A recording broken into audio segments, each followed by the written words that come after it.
Hello! Hi, how are you? Welcome to the Argentine Rugby Breakdown. I'm Flore. I'm Pato, and today It's the review of Sharks versus Jaguares game. If you saw our first impressions video, you will. I hope we having a more quiet and not angrier video. I think it's been a few days since the game, so we needed a few days to. yeah, we needed a Yes. few days. So we will start with the Jaguares lineup, the team that went on field. Michael Ivas, Julián Montoya, Joel Esclavi in the first row, Guido Petty and Matías Alemano second row, and in the third row Tomás Lezana, Marcos Kremer and Rodrigo Bruni. Yeah, and our backs were Gonzalo Bertranu and Joaquín Díaz Bonilla, once again being the ones who control the game as the game with the Bulls. Jerónimo de la Fuente, Matías Moroni, the centers, and the back three, Emiliano Bofili, Santiago Carreras, and the return of Joaquín Tuculet to the squad. The replacements were Santiago Susino, Nahuel Tetas Chaparro and Santiago Medrano first row, Lucas Paulos second row, Santiago Rondona his debut third row, Sebastián Cancelliere was a bit of a 9+ wing replacement. Yes. And then we have Domingo Muti as number 10 and Santiago Chocobares as a center. Yes. So those should I start? Yes, well, yes, let's go certain facts that Santiago Rondona made its debut. It's, I believe, 67. Yes. Jaguares 67 to debut. He's 21 years old, so another debutant we're having, a new face, a young player coming to the squad, and that's good to have. Once again, keep on bringing young players and expanding the squad and the base of players available for the team and for the Pumas.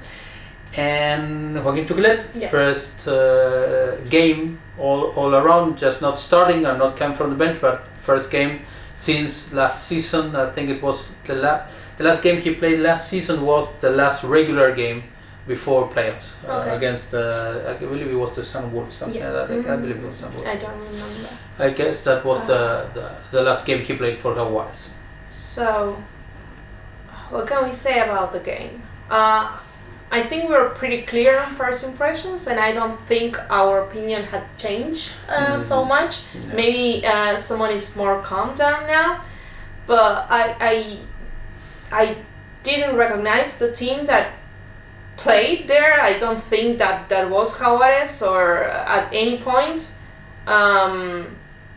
I really thought that Gonzalo Bertranu and Joaquín Tuculet and Jero de la Fuente, I think you marked as well, were the lowest points, the lowest players on the field. But I don't think they were the only ones. We saw a lot of errors, and we saw everything we wanted to see in Jaguares, we saw in Sharks. Sharks came on field, and they have one objective and one objective only, that was winning the game, and they were focused on it, and they did everything right. And when you do everything right, things happen to you, yes. And you win the game. So yes, I do think Sharks did what we wanted Jaguares to do, and I will repeat because on our preview game I said that everything will depend on Jaguares' state of mind, and I think after the game I have to say no. It wasn't. I took a lot of credit to Sharks. I took them away from them, and they proved me wrong. So it was not in Jaguares' state of mind, but on the team that went on with the mindset on game into the game, and Sharks was the one to do it, and that's why they won the game. I think Jaguares has a lot to work on, a lot. because that's the worst game I have seen in more than a year. But it's like the worst game of the season and the worst. I think I dare to say it's the worst game even of the last season. If I take like 2019 and 2020, I think it was the worst game I have ever seen Jaguares in.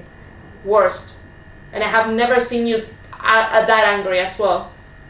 Well, maybe before, maybe with the other coach, the previous 2 years, because the first 2 seasons of Jaguares was something like this. Was a team without spirit and a coach without experience, a coaching staff without experience, without professional experience, and a squad, a coaching staff that would put on the field the same team once and again, and didn't try to broaden the base and bring in new talent and stuff like that. So I'm not going to talk about that because it was very disappointed what they did those seasons ago. But this game, I agree with Flore in the case that the Sharks were the team that wanted to win the game. They came with the attitude. They said, "This is our home, and we're gonna run over you," and that's what they did. They came out firing from the start, and they wanted to win every single ball. They wanted to be the first one there. They would stand up and break defenses and be hard in contact and rock hard and be there. And they wanted the game. And they took the game. What I don't agree with Flore is that that just depended on the Sharks. The same impression I get from the Sharks that I got from Stormers is they are not invincible. They are vulnerable. And even Jaguares playing as bad as they did, we managed to score them some fairly easy tries, because the kick of Diaz Bonilla to the corner with Santiago Garra in the first game, that was a very easy try. So and the Stormers, just like the Stormers, they were good, but they were able to win the game because of the silly mistakes that Jaguares made, those balls to the grounds, and they break the game there. So what I want to mean is I don't want to take anything from those teams, because they play well, they know how to win, and they win when they have the opportunities. They score, and that's fantastic, and that's what you need. But they are not kind of unbeatable, or kind of this, in Spanish we say the el cuco or el coco, which I don't know how to translate in English, but it's kind of this monster thing that you should be afraid of. It's nothing like that. I believe that Jaguares was the worst game I've seen in Jaguares in a long time. Someone commented in the previous game that it was the worst game that they saw since Stormers last season, which was a pretty bad game from Jaguares again. And it was a team without spirit. The coach, after the game, in an interview for the local for South American TV, he said, we set our bar really high from previous season and some games this season, and sometimes you cannot be 100% in defense, you cannot be 100% in attack, so you're not always there. But what this team has never lacked of was spirit. And what the team lacked in this game was the spirit, was the soul, was wanting to win the game, was wanting to be there. And this was said by the coach. And he said that if you want to, in this tournament, you have to be 200% in that area. You have to be even better than you thought you needed to be, spirit-wise, soul-wise. And they weren't there. The players also said that. The players said that there was not just tactic things. It was the spirit. It was wanting to win the game, and you saw it. At the end, there were some players walking. Flores named a couple of players that didn't play as we thought they should be. And Bertranu, I remember screaming at the screen at some point, because he was walking back to the defense. Come on, you're losing the game. You're in your 22. You're defending, and you're walking back to getting out of offline position. And he's not fast enough. And he hasn't been. When they kick the ball, I have to give credit. They played really well the high ball. They kicked, and they always kicked to the Sharks. Yes, to a place where there was no one there, so you had to contest the play. Yeah, it was not long, it was not short. They were perfect. But the Jaguares, yes, but the Jaguares team didn't go with enough strength to contest the ball, or even to bother there, because you may lose the ball. It's a contested, so you might win it or might lose it, but you don't fight for it.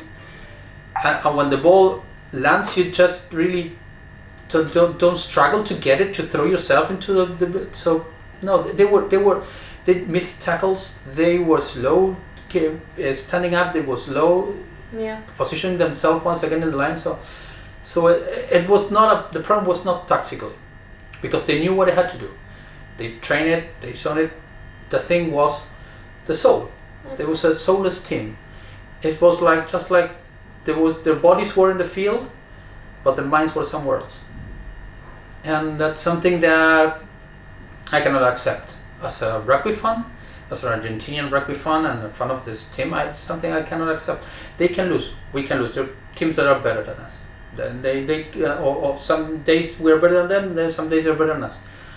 But we spent 3 years losing. Yes, and we still support the team. Yeah.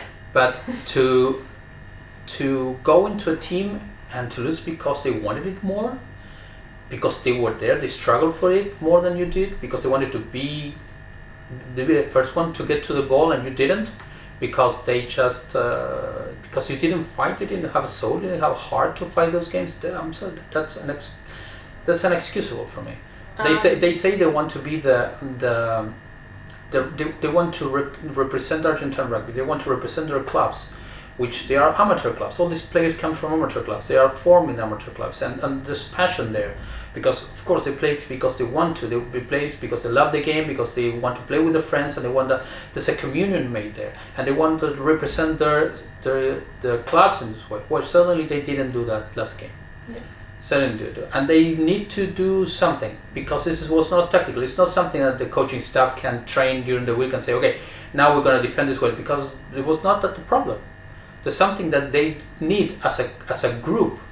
Need to go back and look into it and say, what the hell happened? Why were we there?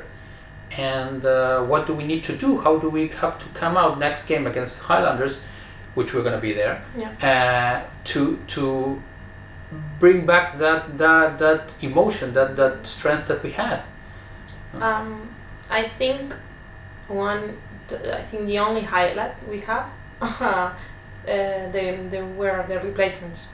All of the replacements came into the field with another attitude, with okay, we're down, I think we'll probably lose this game, but we can get a bonus point, we can do something about it. And especially Paulos and Grondona and Cancelliere, I think he was the best of the team, the most powerful one, was the spiritual one. And Choco Ares as well, and Domingo Miotti. I'm not really happy about the still young players. Yes, but I'm not really happy about the 3 first row replacements. I don't. Yes, they were not that good. They went backwards on the scrimmage, and Socino has been cited for foul play. Allegedly, there's a video going around there where he, coming out of a scrum, the last scrum at the end of the game, he stepped on the head of, or at least grazed the head of a Sharks player that was on the ground. We're gonna see how that works out. I don't think it was on purpose, but it's something you can't do. It was in slow motion, the video, but I don't really know. You need to see that in full speed to see if he was deliberately trying to step on the player.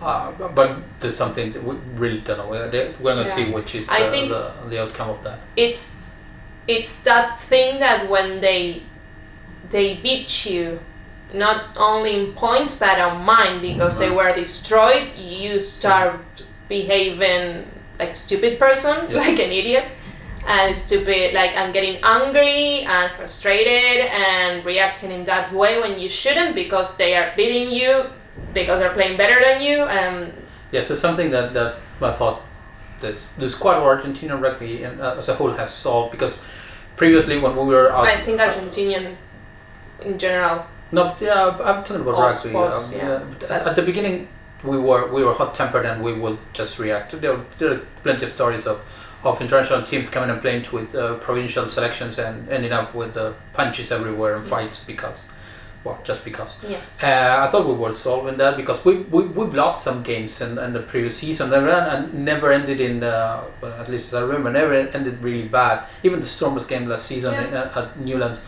they scored tons of points and we didn't find an answer for that. Tons of mistakes and we didn't freak out, let's say.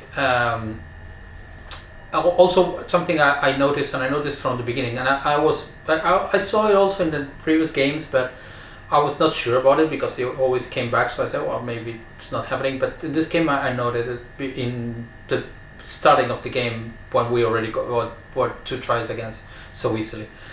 It was there's a lack of certain kind of leadership inside the pitch. I'm not so sure. I don't know the players, right? I don't know how they work, how the structures work inside and how their personalities are. But what I felt is that was someone missing there just to slap them in the face to all the squad and say, what the hell are we doing? Come back, we need to start doing this, just come back, just to make them react. You see, when someone is kind of outside, you see on the movies and they hit them to come back here, stop panicking and focus. You think Matera?